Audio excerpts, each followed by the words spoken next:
सुखदेव जी के लिए कहा गया, सुखदेव एक मिठू पाखी तोता,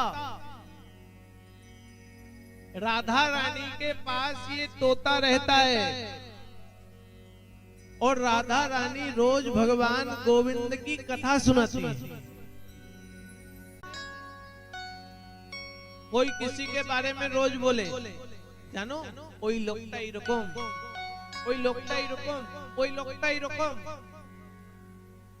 আর যদি তুমি ওই লোকটাকে কোনোদিন দেখো নাই তো মনে আসে কি যদি কোনোদিন দেখা হবে তো আমি দেখব সত্যি এরকম আছে কি।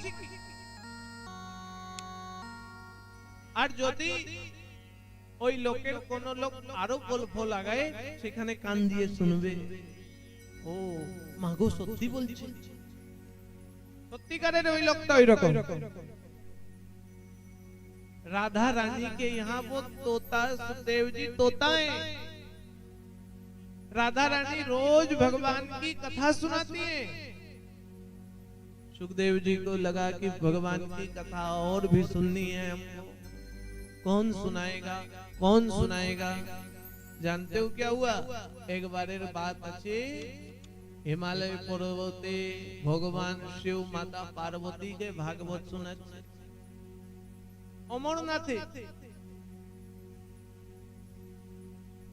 জন কথাকে অমর কথা বলা হয়, জন কথাকে শুনি তোমরা অমর হয়ে যাবে, ঠাকুরকে পাই যাবে। আর জানো কি হইলে? সেই সুখদেবকে কানে কানে খবর আসিছে কি ভগবান শিব মাতা পার্বতীকে ভাগবত শোনাচ্ছে। सुखदेव जी महाराज राधा रानी के यहाँ शिव के पीछे जाकर बैठ गए। और जानो कि यही चे भगवान शिव कथा सुना रहे, माता पार्वती से अनेक भात गुला खाई छे, भात खावार परे घूमे गेले। जैसे ज्यादा खाने के बाद नींद आता है ना, আমি কালকে এই জন্য বলেছিলাম বেশি খাই খাই করে আসবে না, নালে এখানেই ঘুমিয়ে যাবে। যাওয়ার পরে খাবে, টাইমে আসবে। আজকে অনেক লোক টাইমে আসিছে, বাকি আমি 15-20 মিনিট লেট। কালকে সেইটাও লেট হবে না, একদম ছটার সময় মঞ্চে আসি যাব। জলদি আসো, জলদি জায়গা পাও। কালকে এই দিকেও সব বিছিয়ে দিবে, এই বক্স ধর সে লাগা সিটি মারতা, তো এই দিকেও তোমরা বসে যাবে, অনেক জায়গা হয়ে যাবে। সেই জায়গায় যে জায়গা খালি আছে এই দিকে কুর্সি হাটাই দেবে, সব লোক বসবে এই দিকে। আর যতজন আসুক না কি ব্যাপার, পড়ে বসবে। ভাগবত শোনার জন্য যত ব্যবস্থা আছে অত ব্যবস্থায় শুনো। বাকি জীবনে আর কোন কবে তোমরা ভাগবত পাবে নাই পাবে এটাও তো কথা। ভাগ্য উদয় হওয়ার পরেই ভাগবত শুনবে, নাইলে পার্বতীর মতন ভাগ্য উদয় তো হয়েছে, বাকি ঘুমে গেলে। এই জন্য বলছি প্যান্ডেলে বসি করিও, যদি ঠাকুর গোবিন্দ চাইবে নাই তবে ভাগবত তোমাদেরকে শুনতে পাবে না। আলস্য ঘেরে নেবে। এই জন্য ভাগবতের জন্য বলা হয় কম খাবে 7 দিন, কম ঘুমাবে, ভুঁয়ে ঘুমাবে, নালে বেশি খাইলে তো বেশি দিন। আজকে আমি দুপুর বেলা ভাত খাইছি, সব ঘুমালে, আমার সব পার্সল গুলা সব জোর জোর করে ঘুমাইছে। ज्यादा खाने से ज्यादा नींद, এই জন্য আমি শুধু 2টা রুটি খাই, সকালে 2টা, সন্ধ্যায় 2টা। তোমরা খাই করে থাকতে পারবে? আর সব 7 দিনের পরে পরে আমাকে এখন আজকে এইখানে 5 দিন পরে আরো কোন জায়গায়, 5 দিন পরে আরো কোন জায়গায়, সব জায়গায় জল চেঞ্জ হয়, হাওয়া চেঞ্জ হয়, থাকার চেঞ্জ হয়, মানুষগুলা চেঞ্জ হয়।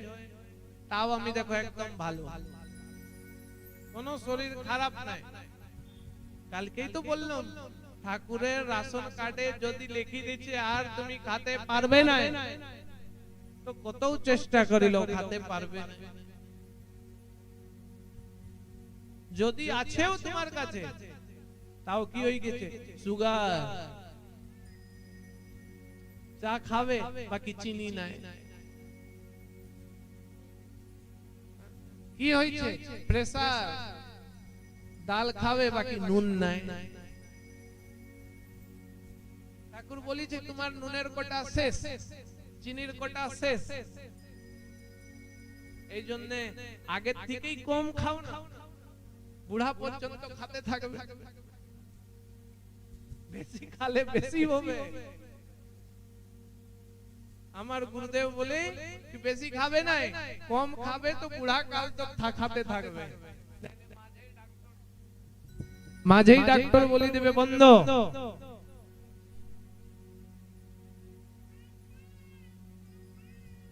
सुखदेव जी महाराज को लगा कि मैं कथा सुनूं सुखदेव जी महाराज भगवान शिव के पीछे जाकर बैठ गए पार्वती जी सो गई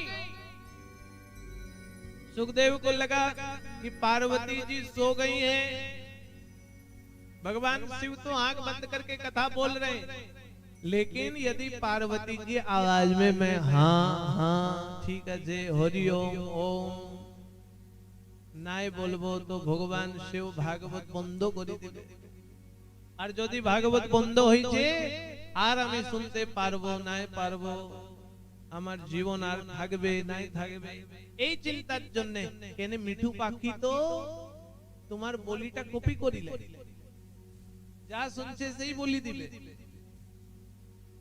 একবার আমি এক লোকের ঘর গেছি কোন লোক আসলেও একটাই কথা বলে চোর আয়া है चोर आया है चोर आया है আমি ঘরে ঢুকলো মনার তো মিঠু পাখি বলছে এই চোর আয়া है चोर आया है আমি বলে কোথায় চুরি করলাম বাবা আমি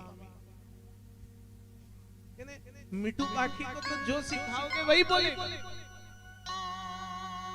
भगवान सुखदेव ने पार्वती की आवाज सुन ली हरि ओम ओम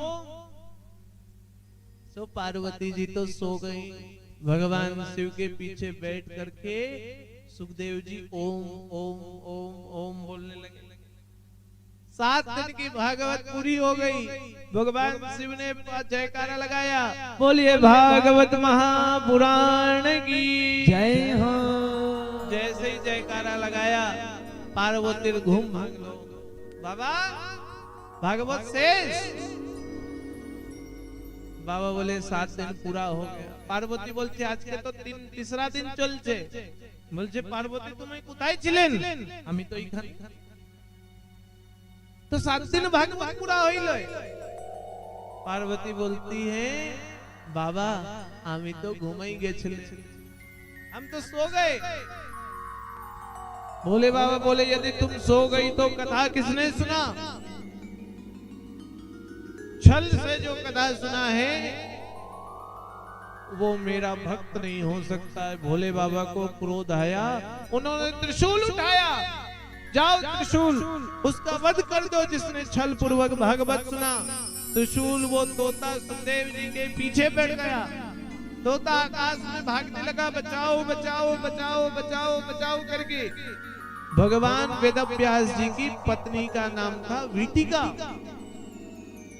वीटिका बद्रीनाथ में थी और बद्रीनाथ में ठंडा मौसम था कहते हैं उनको जमाई जाई घुमावा समय मुख तक खुली जाए ना एमनी करी बोलचे जैसे ही जमाई आई वो तोता वीटिका भगवान वेदव्यास जी की पत्नी के मुंह के भीतर घुस गया पेट में आ गया भगवान शिव का त्रिशूल रुक गया क्यों क्योंकि भगवान वेदव्यास तो नारायण है और वीटिका तो लक्ष्मी है इसलिए भगवान के ऊपर त्रिशूल नहीं चल सकता